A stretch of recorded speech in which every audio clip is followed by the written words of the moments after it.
Hi, welcome to another show of Flip Your Switch. Today's show, we have a really interesting guy from Louisiana who came to Canada avoiding the draft there. That's his Flip Your Switch story. His name is Norman Otis Richmond, and the guy's a cool guy, man. The bottom line is he's an OG from way back. He rubbed shoulders with some big people in the music business, some major political people, and he had a story to tell about his life coming out of Louisiana, the people he met, and how he got to Canada and the stuff that he was doing here in Canada, which was some big stuff. So stay tuned to this show. It's a special show. This is a special guy, OG from way back in the day, and we need more guys like him to talk to kids about how to flip their switches, man, because that's what it's all about. Stay tuned for another great show.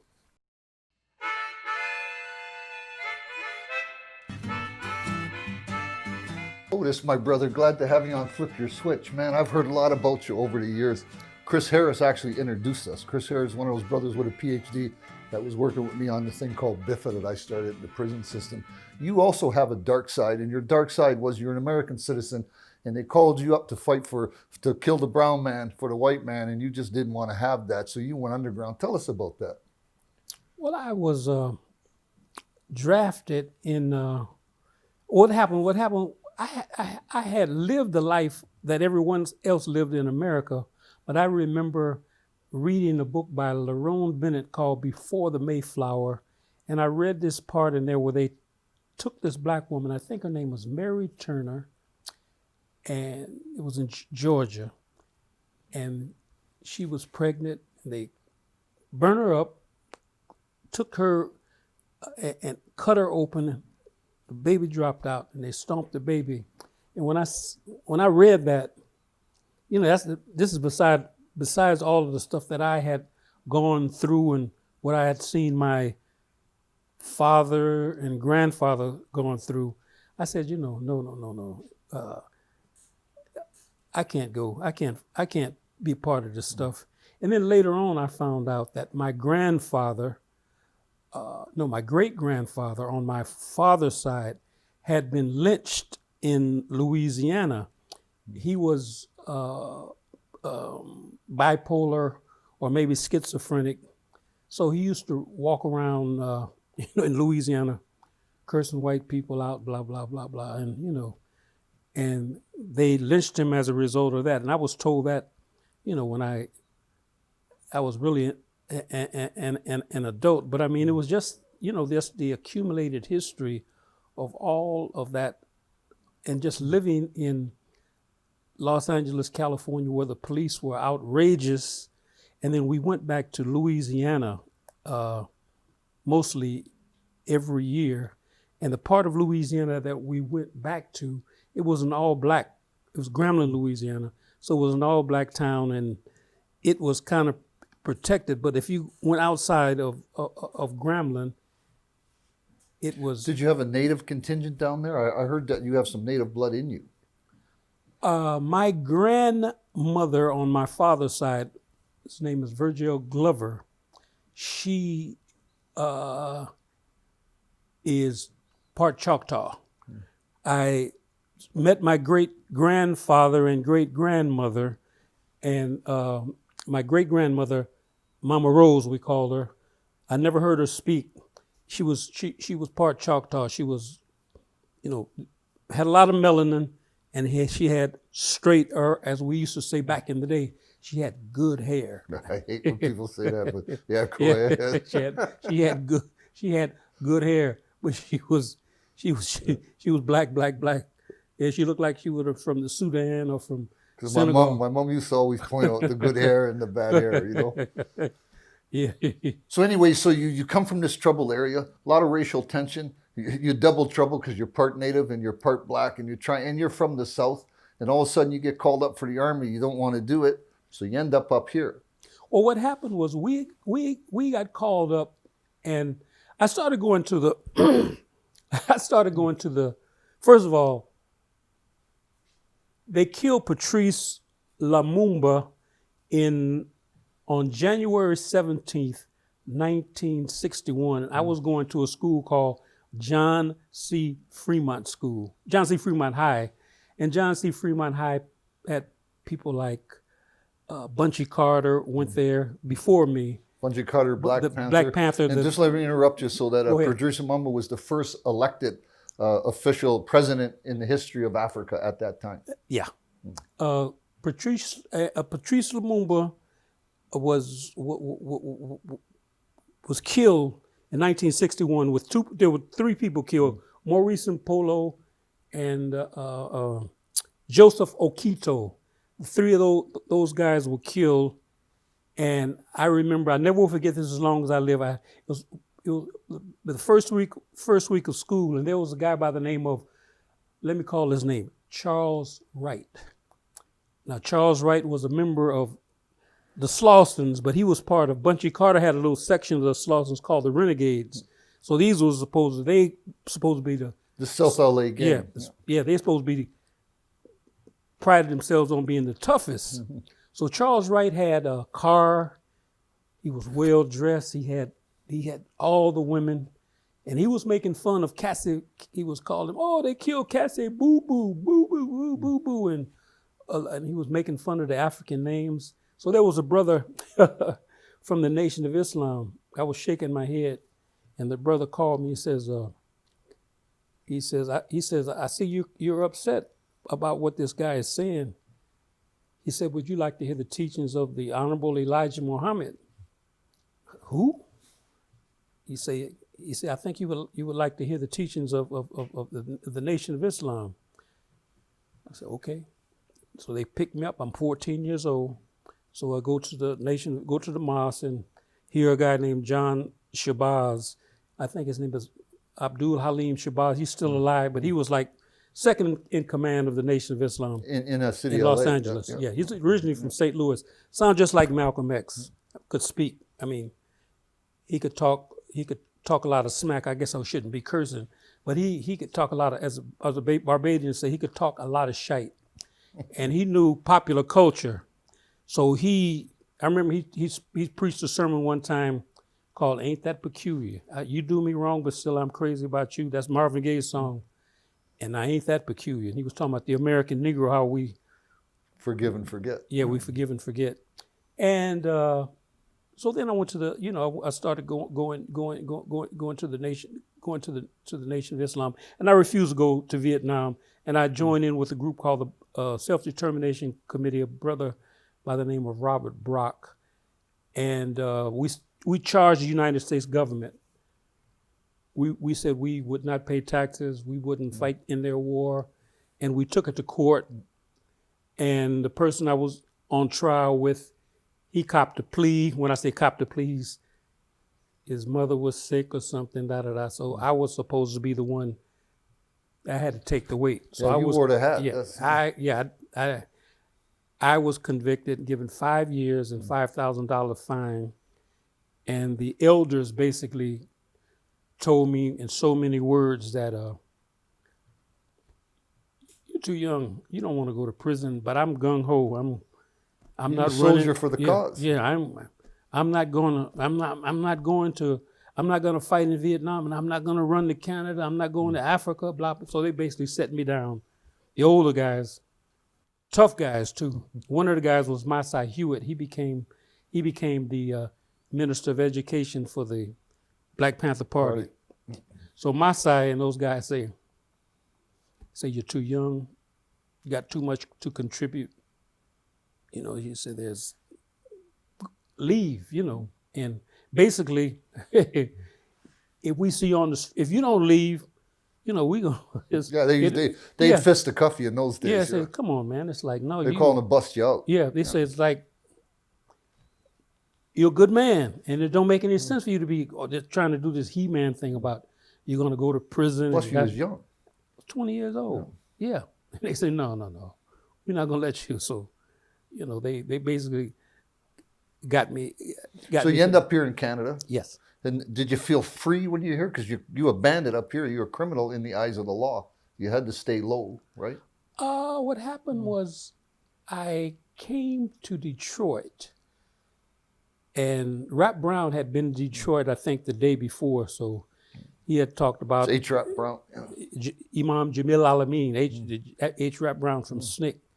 and he was talking, if America don't come around, America will burn down, and blah. He was talking stuff and Burn, baby, burn. burn, baby, burn, and he was and still is firebrand. And I came to Detroit, and I met a group of people. They were working at either one of the fast food joints. I guess I don't want to give any names out. It was one of the fast food joints. I don't want to give them a commercial. So I basically told them that, I'm running from the draft. Come live with me. Stay with me, and we'll show you how to get out. So I remember he brought that night, he brought the milkshakes and cheeseburgers. You and ready French for the fries. Underground Railroad to go to freedom in Canada? Yeah. So they say, look, we'll help you get out of here. You can spend the night with us. And at that time, that's before 9/11, you just walk across the bridge. Or take the tunnel bus. Yeah, so I took the bus. And at that time, you could hitchhike. I put my hand out, and it was a white couple, a young white couple, took me from Windsor all the way to Toronto, dropped me off in Yorkville. So I'm in Yorkville, and the first brother I saw, I'm a Southern, basically. I'm a Southern guy, so I might speak to the roach or a rat, a cat, I speak to everybody. So how you doing, brother? And this brother ignored me, broke my heart. He looked at me like I had Ebola or leprosy or something. Back then, we'd have said you got cooties. Yeah. So he didn't pay attention to me. So I met a couple of hippies, and they had a First Nations woman with them, young First Nations woman. They put me up and turned me on to the Quakers. And, there was the Quakers put me on to a Jewish set of folks, progressive folks. Can you tell what year about that was? 67. Okay. So these folks were the Fogels, Hirsch, Betty Fogel. They had a bunch of kids, 3 or 4 kids, and they gave me a place to stay on Bloor and Sherborne, right on Bloor and Sherborne, right next to the Underground Railroad. Gave me a place to stay, and basically helped me start my life here in Toronto. And I met people like brother named Gamil. Gamil was from Harlem. Then there was another set of brothers, brother named Amos Hollins. He was from Chicago, but he was like me. He was Louisiana. He was from Baton Rouge. And then I was the third person to come up. And then Jaribu, Wesley Cason, came up. Were you able to get legitimate work then? Not legitimate work, but we were, I'm trying to figure out, I did do some work, because Mr. Fogel, Hirsch, told me a little bit about the bartendering game. I never really pursued it because I started writing and got involved in the movement, and I was able to, put pennies together. These Canadians would help you, when I remember I met a lot of Scotians first, and we'll talk about Canada in your here, but let's go back. I want to take you back to Louisiana, where you met a person down there that was a city councilor, Stone Johnson, and that was your foray into politics. And he taught you something. What did he teach you? Oh, Stone was my uncle Milton Kelly he became the sheriff of Grambling, but Stone Johnson was a football. No, he was a sprinter.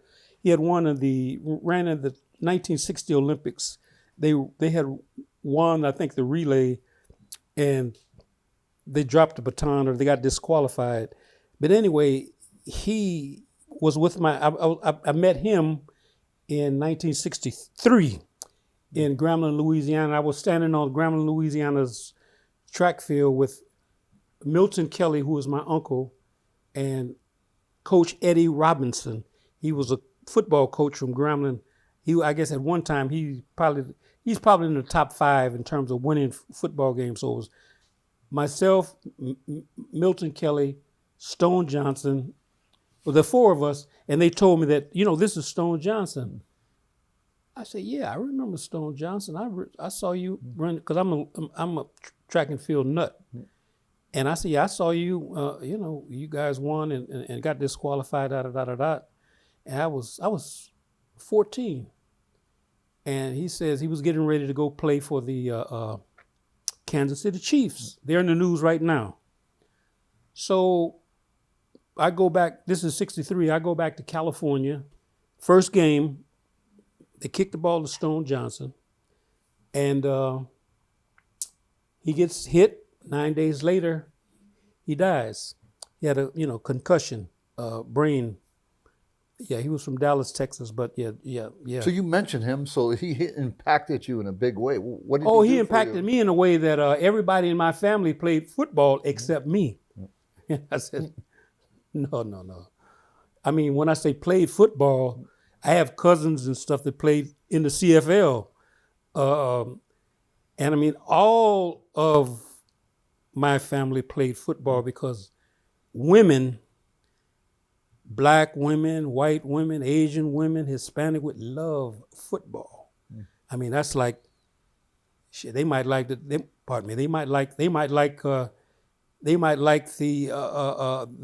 football players more than they like David Ruffin. Instead of boxing, I should have went and been an Argonaut then. No, yeah.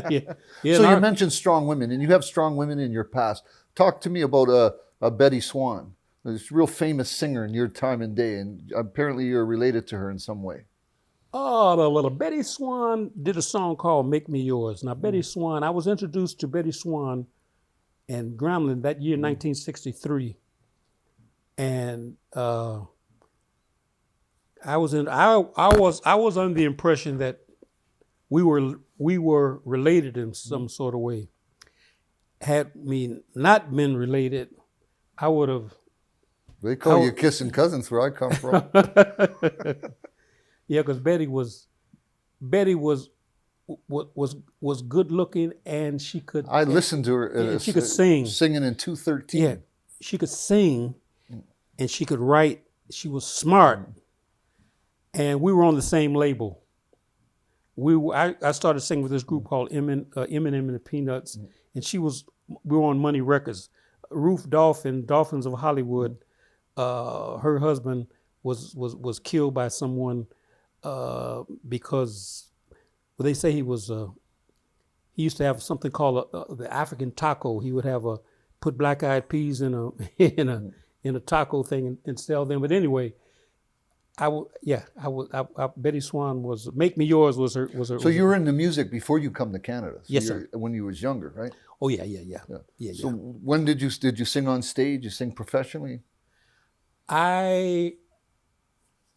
When I was in the 9th grade, I never will forget this. I was in wood shop. We had the wood shop in that time. So I'm in the wood shop. So the bad boys came. Somebody heard me sing, lead singer. And so I'm drafted into the group. Was it like a doo-wop group back then? Yeah. So we sang "In the Still of the Night," and they had me singing lead. So we're in the 9th grade, and the women are screaming and hollering and foaming, and that's how I started. And then I recorded my first song when I was 16 with a group called the Perennials. We did a song called "Yours Until the End." Yeah, that's funny because you mentioned the side girls as the Peanuts in the band. And that's kind of funny because my father had a band called Five Dots and the Dash. And the Dash was the white guy. He had a jazz band. And that's how he met my mother doing that. So you were a band guy, man. And you were traveling around. And that's the life to have. Just like you said, girls coming out of the woodwork. And you met a lot of people in the music business. Tell us about some of them, some of your experiences. Oh, well, we had a group. Well, the Eminem and the Peanuts were like two guys and two girls. They were Eminem and the Peanuts, but one couple broke off, and they broke up romantically. So I replaced one of the women, and I had a brother by the name of Tommy DeRoe, was, I never heard anybody in my life. He's on the record, but I never heard anybody could sing like Tommy DeRoe in my life.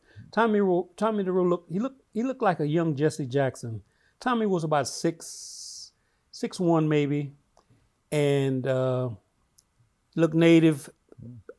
He was African, yeah. Afro-Made, we call it now, man. And he was a nice looking dude. Could write, sing, but he had no discipline. He never showed up for any shows, so we had to get rid of Tommy.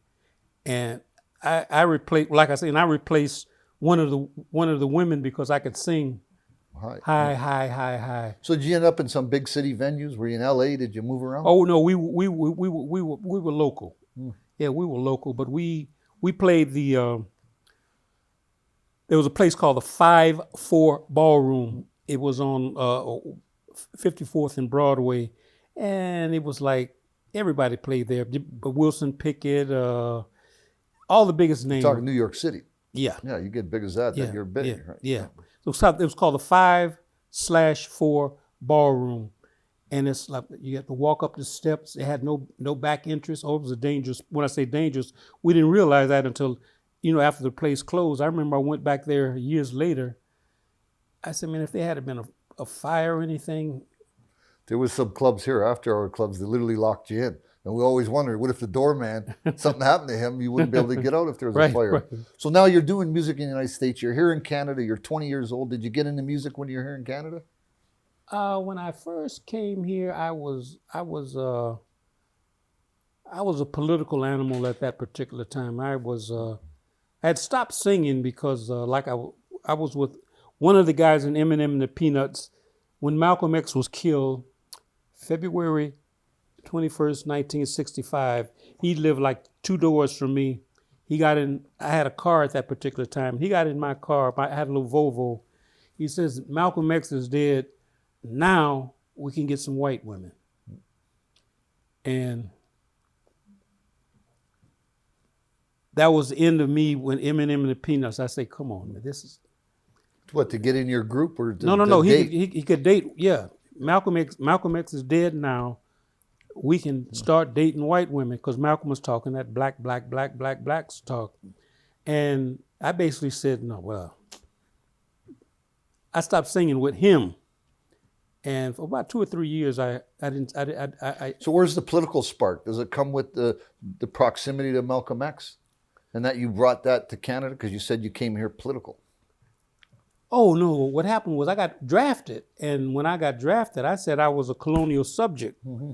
I realized that I was a part of a group called the Self-Determination Committee, and we said that we were colonized, and if you were colonized, you shouldn't fight for those people that colonized you. So I said that we were just like the Vietnamese. Like if the Vietnamese were colonized by the French and the Nigerians were colonized by the British and the people in Angola were colonized by the Portuguese, we were colonized by America, but we were an internal colony. So we shouldn't fight their wars, pay their taxes because did Muhammad Ali have something to do with that decision that you made? We were before you were Muhammad before Ali. him, so maybe he listened to you guys. Maybe he heard about you guys, right? But they were conscious at the center. Yeah. I know lots of guys that didn't fight in Vietnam, ran up here, got in trouble up here, and ended up in the penitentiary. Lots of guys. Lots, I know. So yeah. So now you're in Canada here. Let's go to Warren Hart. Warren Hart accosted you. He approached you, and you mentioned guns. So I've mentioned in my book, so I can talk about. Warren Hart was the Baltimore Black Panther head, came to Canada working as a Nassau agent for the American government, hired by Canada to infiltrate black radical groups. Well, he was a real crooked guy. He was a real dangerous guy as far as the government goes. He's also dangerous as far as the black community goes because he had no moral scruples. So tell us about that little meeting you had with him. I met Warren Hart at Christie Pitts. Josiah Henson. I guess we call it Josiah Henson. That was Black Liberation Day parade. Yeah. We yeah. were all there armed to the Yeah. tits, man, that day, right? And he approached me, and the first thing he started talking about was guns. And I was underground anyway. And it was almost like this guy is an agent. He got you the wrong way. This is some agent provocateur stuff. This guy. You're older and smarter than me. Yeah, I see.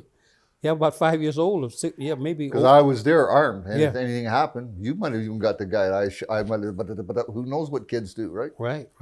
So. And I lived on Bloor and Sherborne. I had a little basement apartment, and Hart lived across the street in a big condo. I never went to his place, but I understood he had a penthouse. Yeah, and no, I stayed away from him. And I've heard a lot of guys your age, older than me, that did that. We, of course, didn't do that. That's why I was in Josiah Henson Park with Chrissy Pitts, armed with a friggin' machine gun. That's why I was spun out at the time. So now let's go from Warren Hart to Charles Roach, because Charles Roach was my first lawyer. He was also Warren Hart's lawyer at the time also, and Clayton Ruby was Warren Hart's lawyer. But Charles Roach was a good guy for the black community. So what do you know about him? Charles Roach gave my son Malik 2 baby showers. Charles Roach, I have a bangle which I started to wear, which the last time I saw Charles Roach, he gave me this beautiful bangle from Nigeria. And I keep it. I don't wear it that much because I'm scared I'm going to lose it. But Charles Roach would give you the shirt off of his back. He was a good guy, but he was scary in court. And what made him scary in court is you didn't know what was going to come out of his mouth, because it was radical and it was political. You just trying to fight a case. You don't want to take over the world. You know what I'm talking about. Yeah. So then there's Lenny Johnson, Third World Bookstore. Lenny Johnson, right? That guy. So I was so close. I met him when the KKK attacked his store. Mm-hmm. And we got there, Black Panthers, we got there armed. He was in the back sweeping up, and they damaged his car, smashed all his windows. That's when we got there. And I never really knew him after that, because there was no real excuse for me to go hang around with the guy. But you knew him really well, right?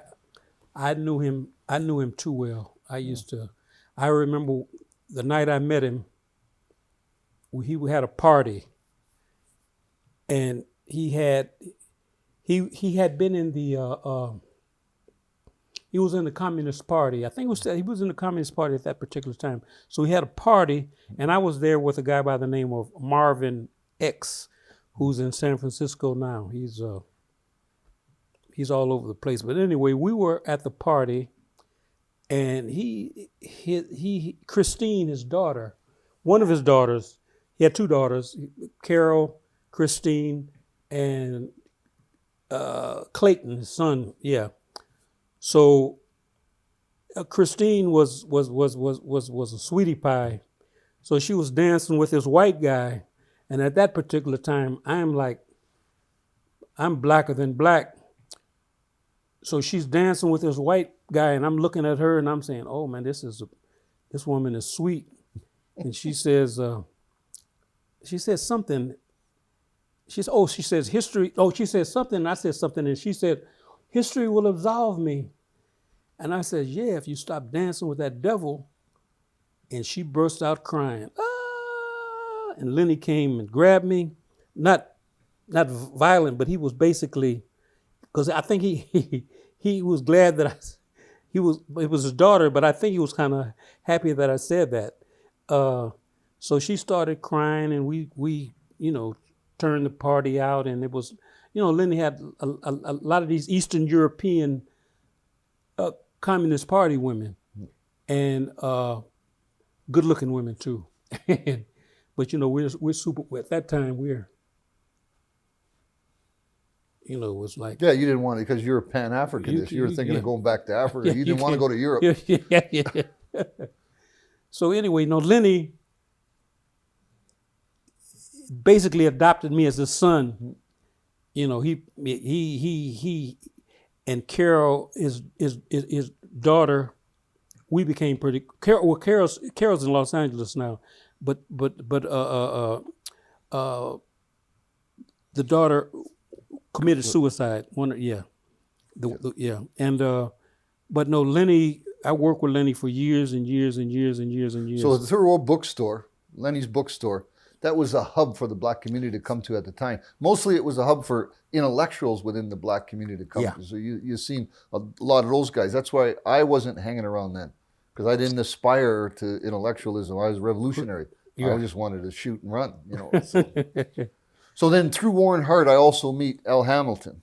Right. At the Contrast magazine. And you wrote articles for L. He allowed a lot of black people to write articles. When I was in jail, we used to write articles also for Contrast because we knew the Americans that were reading, like Edwin Hogan.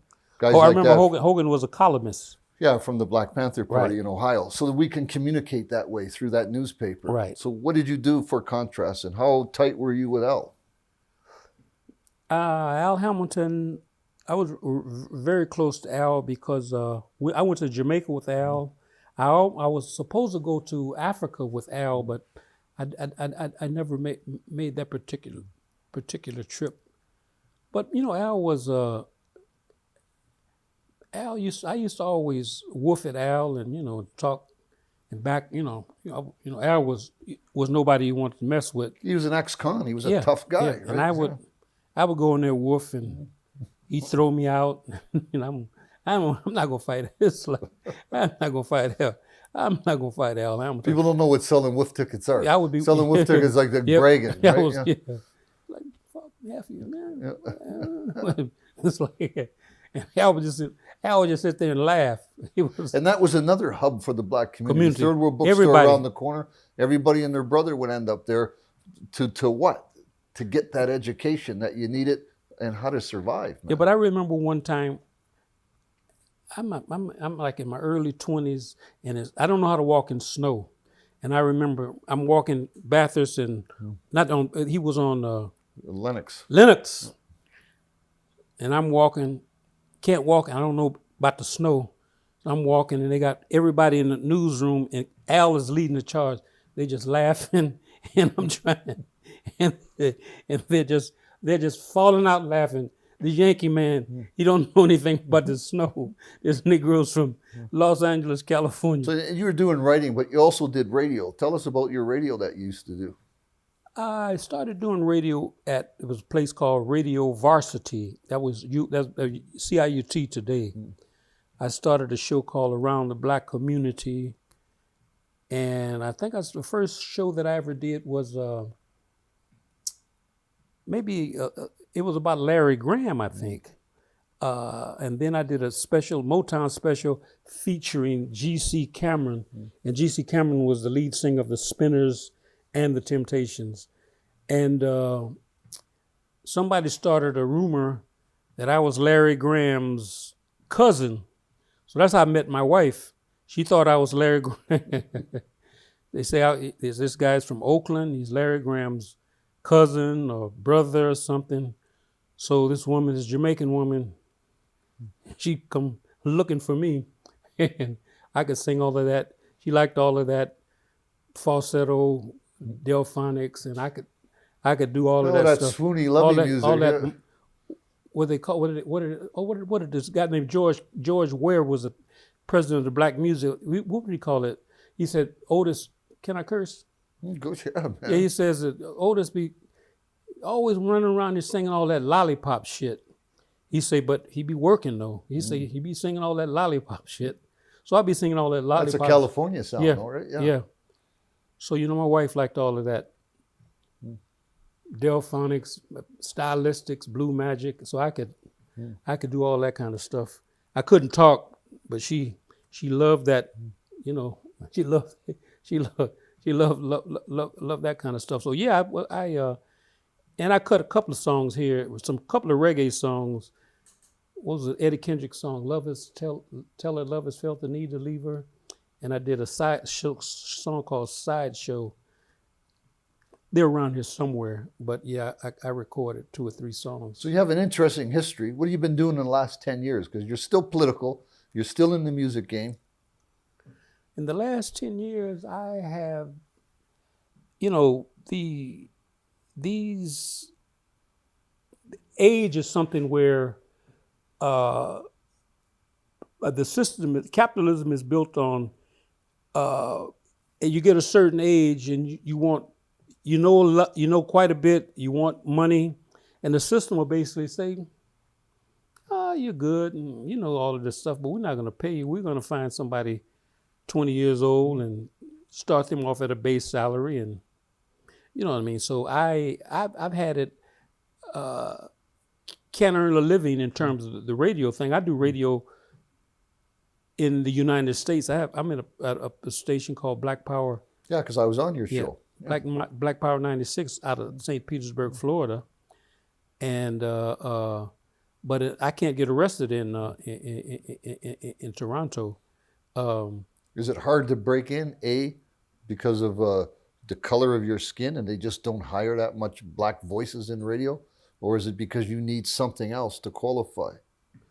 I think it's a bit of both, but I think that the question of my politics, at some point, they wanted radical voices. Then at some point, that was in the 70s. Yeah, and it died out in disco. Yeah. Disco killed it. Right? Yeah. So I don't get that much paid work, but like I say, I have my own show, and people like yourself, people like conscious people, I get a lot of requests to do, a lot. Well, there's knowledge gained with time. When you get old, you got knowledge, and it's hard to get that knowledge to those young kids, just like it was hard to get it to us. Yeah. So you have this radical history because you avoided the draft and you came up here. You're also radical still, and it's impeding your progress into what we call mainstream media or mainstream radio, right? For sure. Yeah. But you ain't going to change your stripes. You're too old. Nah. So what are you going to do? And then you got to. So we're going to wrap this up soon. But is there a message you want to give to the kids? And kids, to me, are anybody 30 and under, because they still living at their home with their mother at 30 still. And it's going to get. You have this experience. You're an OG, man. You're a wise guy. You've been around. You've been in music business. You've been in all these things. And you met all these people. Stuff they dream about doing, you've done. Here you are, man. Well, my advice basically is to. This sounds corny, but you got to get an education, and that education does not necessarily mean you have to get a degree. But it's nothing wrong. I mean, Huey P. Newton, who I admire, he became Dr. Huey P. Yeah, he had a Newton. PhD. Yeah, but I think it's an Islamic thing, from the womb to the tomb. It might be probably an African thing too. I think you can learn from. So it's just acquiring knowledge you're talking about. It doesn't mean specifically. It's a general knowledge.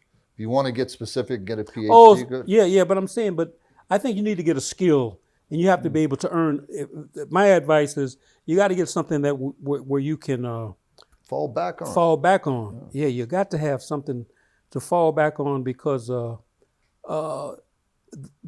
political work is going to hinder you, but also this is a capitalist system, and there are ways to make money, even legally, under capitalism. So I'm saying young people need to find, I'm into if you can be an entrepreneur, and continue to struggle. We have a greater chance of success working for yourself than working for someone else. That's obvious, right? Right. That's capitalism all about, working for someone else. Yeah. So I heard this young rapper the other day on the street corner, and he's talking, and another guy goes, "Man, you got it made." And I'm listening. He's not that good. He's okay. And the other guy goes, "You got it made, man, because you've been in jail and you could rap. You got the whole." What do you say about that? Because that's a message a lot of kids hear. If they shoot somebody and they could rap a little, they're going to be a star. But it's not true. Nah, I think that's true. I think that's the 50 Cent syndrome. He's the one that, he was shot 50 times, he survived, and and it might work for one or two. That era is gone. Yeah. And that's what they don't see, the kids. We see it because we're older. We see eras. We see time and changes in time. You can't be a gun banger and make it nowadays. Nah. That era is gone. Nah. So is there anything you want to say directly to these young gang bangers out here? Because this show is called Flip Your Switch, and we need you to help them flip their switch. I think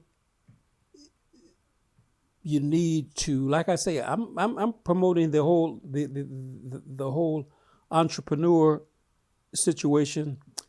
You know, I have a son who's designing clothes now, and trying to become an entrepreneur. So I'm promoting the. You got to be in an organization, join an organization, some sort of organization, but at the same time, you got to. Kwame Ture used to talk about how you do everything for the struggle. You know, give your rent to the struggle. I love Kwame Ture, Stokely Carmichael, but you got to have a balance. You know, you got to be able to earn a living. And take care of yourself. So you got to perfect your hustle. Yeah. And if your hustle's a legitimate hustle, just like your son designing clothes, anything happens to the industry or the clothing business, he ain't going to jail. And the cops aren't chasing him. Right. He's perfecting his hustle. That's entrepreneurship 101. Yeah. All right, man. Thanks for talking to us. Good to see you. We'll hope to see you again. And we keep will. on keeping on, brother. Thank you. Power to the people. That's what we used to say back. Thanks for watching this show. Norman Otis Richmond was on it. You saw him. He was very entertaining and interesting. He had a great message for the kids on how to flip your switch. I hope you learned a lot. Our next show, we're going to have Anastasia Krastova, a Russian model who found herself in trouble, came to Canada, flipped her switch, and is a major player in the hair business. Stay tuned for that show. It will be interesting. Thanks for watching.